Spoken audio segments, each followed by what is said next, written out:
Praise the Lord. ஆண்டவராய் இயேசுவின் நாமத்தினால ஒவ்வொருவரையும் வாழ்த்தி வரவேற்கிறோம். கர்த்தர் ஒவ்வொருவரையும் ஆசீர்வதிப்பாராக. ஹல்லேலூயா. இந்த நாளிலேயும் கூட இந்த காலகட்டங்களில் பார்த்தீங்கன்னா நம்ம ஒரு ஃபேமிலி, ஒரு வேலை செய்கிற இடம், இந்த உலகத்தில் நம்ம பயணிக்கிற நம்முடைய பயணத்தில் என்ன செய்யணும்னா, அதிகாரத்துக்கு உட்பட்டு இருக்கிறவங்க என்ன செய்கிறாங்களாம், பல தீமைகளை செய்கிறவர்களாக இருக்கிறாங்க. ஆனால் அவங்களுக்கு நம்ம பயப்படாது இருக்கணும், அவங்க மத்தியில் நம்ம என்ன செய்யறோம், துத்திகள் இல்லாமல் பயம் இல்லாமல் வாழணும் அப்படின்னு சொன்னால் நம்ம என்ன செய்யணும், நன்மை செய்ய வேண்டும் என்று சொல்லி வேதம் சொல்லுகிறது. ஹல்லேலூயா. ரோமர் எழுதின புத்தகத்தில் நம்ம பார்க்குறோம் என்னன்னு சொன்னால், அதிகாரத்துக்கு எதிர்த்து நிற்கிறவன் தேவனுடைய நியமத்திற்கு எதிர்த்து நிற்கிறான். ஹல்லேலூயா. அப்படி எதிர்த்து நிற்கிறவர்கள் தங்களுக்கு தாங்களே ஆக்கினையை அறிவித்துக் கொள்கிறார்கள். இங்கே வேதம் என்ன சொன்னா, நீ அதிகாரத்துக்கு பயப்படாது இருக்க வேண்டுமானால் நன்மை செய். நம்ம அதிகாரத்திற்கு பயப்படாம இருக்கணும்னா நம்ம என்ன செய்யணுமா, நன்மை செய்யணும். நம்ம ஆண்டவர் நன்மைகளின் நாயகர், நன்மை செய்கிறவராகவே இந்த உலகத்தில் சுற்றி திரிந்தார். நம்ம ஆண்டவர் எப்பொழுதுமே அவர் நமக்கு நன்மையானதை கற்றுக் கொடுத்திருக்கிறார். அருமையான தேவ பிள்ளைகளே, இன்னாருடைய பிள்ளை இன்னார் என்று சொல்லி நமக்கு ஒரு முகவரியை கொடுத்திருக்கிறார். நம்ம ஆண்டவருடைய பிள்ளை, ரத்தத்தினால நம்மை மீட்டெடுத்து விலைக்கிரயமாய் நம்மை ஆண்டவர் என்ன செய்கிறார், சாதாரணமா அல்ல, வெறுமையான நம்மளை அவர் பெற்றுக்கொள்ளவில்லை.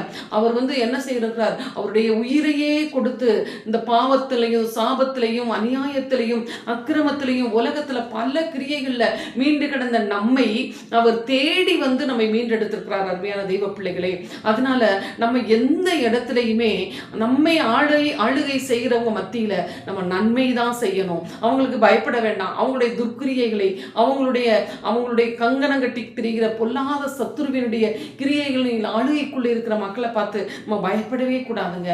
அது பயப்படாம நம்ம இருக்கணும்னா நம்ம என்ன செய்யணுமா, நன்மை செய்ய வேண்டும். நம்ம ஆண்டவர் நமக்கு என்ன கற்றுக் கொடுத்திருக்கிறார், அவர் நன்மையை தான் செய்வார். அவருக்கு தீமை என்பதே அவருக்கு தெரியவே தெரியாது. திருடன் தான் அவன் திருடேன், அவன் பொல்லாதவன், அவன் அழிக்கிறவன், அடுத்த குடும்பத்தை திருடுறது, அடுத்தவங்களுடைய சொத்தை அபகரிக்கிறது, அடுத்தவங்களுடைய மனநிலைமை கெடுத்து விடுகிறது. இது சத்துருவினுடைய கிரியை. இப்படிப்பட்ட கிரியைகளெல்லாம் நம்ம ஜெயிக்கணும்னா அவங்கள்ட்ட எல்லாம் போய் நம்ம சரணகதி அடைக்கணுங்கிறதா இல்ல. அருமையான தேவ பிள்ளைகளே, நீங்க உங்களுடைய காரியங்கள்ல நன்மை மாத்திரம் செய்யுங்க. இயேசு கிறிஸ்து இந்த உலகத்துக்கு வந்த பொழுது பிதாவின் சித்தத்தை செய்யக்கூடாதபடிக்கு எத்தனையோ தடங்கல்கள், எத்தனையோ பிரச்சனைகள், எவ்வளோ பாடுகள் அவர் எத்தனையோ சந்தித்தாரு. அத்தனையும் அவர் என்ன செய்தார், ஜெயித்தார்.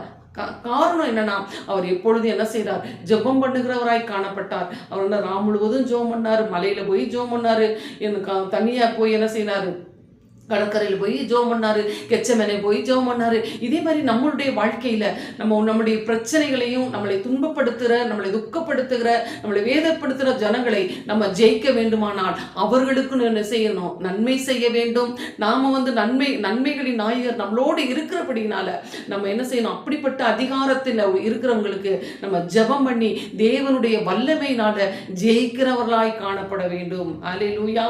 இப்போ ஒரு எக்ஸாம்பிள் கூட, நிறைய குடும்பங்களை பார்த்தா கணவர் என்ன செய்வார், அவர் அதிகாரத்துக்கு உட்பட்டவர். ஏன்னா வேதம் சொல்லுகிறது என்ன செய்யுது, உன்னுடைய கணவருக்கு நீ என்ன செய்த, பயத்தோடு பக்தியோடு என்ன செய்ய, எல்லாவற்றிலும் கீழ்ப்படிந்திருங்கள் என்று சொல்லி வேதம் சொல்லுகிறது. ஆனா அவர் என்ன செய்யறாரு, கணவர் தீமையானவைகளையே செய்து கொண்டு இருக்கிறார்.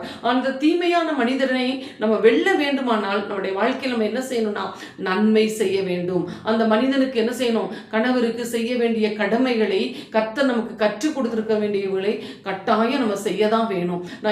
ஏனென்றால் அவங்க அதிகாரத்துக்கு உட்பட்டவங்க. கர்த்தர் அவங்களுக்கு ஒரு பொசிஷனை கொடுத்திருக்கிறாரு. அந்த பொசிஷன்ல இருக்கிறபடினால நாம என்ன செய்ய முடியாது, நம்ம எவ்வளவுதான் ஞானியா இருந்தா கூட ஒரு படி மேல ஏற முடியாது. அவங்களுக்கு கர்த்தர் நமக்கு கொடுத்திருக்கிற அந்த அதிகாரத்தை என்ன செய்யணும், அவங்களுக்கு நம்ம கீழ்ப்படிய வேண்டும். கீழ்ப்படிந்து என்ன செய்யணும், அவங்க பண்ணுகிற ஒவ்வொரு துர்க்கிரியைகளுக்காக தேவ சமூகத்தை நாடி நம்ம ஜெபிக்கும் பொழுது நம்ம ஜெயம் பெறலாம். அல்லேலூயா. அப்போ அதே மாதிரி நிறைய பேர் என்ன வேலை செய்கிற இடத்துல அவங்களுக்கு மேல் அதிகாரி மூலமா ஒவ்வொரு நாளும் பிரச்சனை வந்துட்டே இருக்கும். ஒவ்வொரு நாளும் அவங்க மூலமா சத்துரு பல கிரியைகளை செய்து நம்முடைய சமாதானத்தை குலைக்கணும், நம்ம சந்தோஷத்தை அழிக்கணும், நம்முடைய நிம்மதியை குலைத்து ஒன்றுமில்லாமல் ஆக்கணும். இதுதான் பொல்லாதவனுடைய வேலை. அவை என்ன செய்வான், இந்த அதிகாரத்துக்கு உட்பட்ட அதிகாரிகளை கொண்டு நம்முடைய வாழ்க்கையில பல பிரச்சனைகளை கொண்டு வருவான். அருமையான தெய்வ பிள்ளைகளை, பயப்படாதீங்க. அப்ப அதிகாரத்துக்கு உட்பட்டவங்க மத்தியில நமக்கு கர்த்தர் அங்க என்ன நியமித்திருக்கிறார், நமக்கு என்ன வேலை அங்க கொடுத்திருக்காரோ அந்த வேலையை பயத்தோடு நடுக்கத்தோடு தேவனுடைய தயவை பெற்று அவருடைய அனந்த ஞானத்தினால் அந்த வேலைகளை எல்லாம் செம்மையோடு செய்து அவங்களுக்கு நன்மை செய்யும் பொழுது கர்த்தர் உங்களோடு இருப்பார். அப்ப அவங்களுக்கு நம்ம பயப்பட தேவையே இல்லை. ஏன்னா நன்மையை செய்யுங்க, கர்த்தர் உங்களை ஆசீர்வதித்து அவருடைய நாமத்தை மகிமைப்படுத்துவார், உங்களில் அவர் மகிமைப்படுவார். இந்த நாளில் ஜெபிக்கலாம். அன்பின் பரலோகத்தின் தகப்பனே, இந்த நாளிலையும் கூட எத்தனையோ மக்கள் ஐயா ஆண்டவரை வேதனைப்பட்டு கொண்டு இருக்காங்கப்பா. அதிகாரத்துக்கு உட்பட்டவங்க நிறைய அவங்கள வேதனைப்படுத்துறாங்க, துக்கப்படுத்துறாங்க.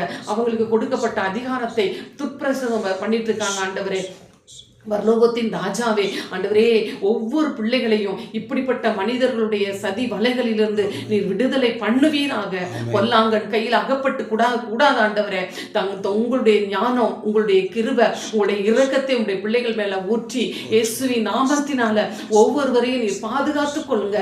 ஒவ்வொருத்தருக்கும் நன்மை செய்கிற நல்ல இருதயத்தை கொடுங்கப்பா. உங்களுடைய நன்மையின் கரம் ஒவ்வொரு மேல இறங்கட்டும். உங்க ரத்தத்தினால ஒவ்வொருவரையும் விடுதலை பண்ணுங்க. நன்மையை நீங்க நன்மையை தவிர இந்த உலகத்தில் எதுவுமே நீங்க செய்யல. உங்க பிள்ளைகளாய் இருக்கிற ஆண்டவரே, ஒவ்வொருத்தர் மேலும் உடைய வல்லமையும் உடைய அக்கினியையும் ஊற்றி நன்மை செய்தவர்களாய் மாற்றுங்க ராஜா. உடைய நன்மை ஒவ்வொருத்தருக்குள்ளேயும் ஆண்டவரே அப்பா பிரதிபலிக்கும்படி உடைய எல்லாரையும் ஒப்பு கொடுத்து இயேசுவின் நாமத்தில் ஜெபிக்கிறோம் நல்ல பிதாவே. ஆமென். God bless you.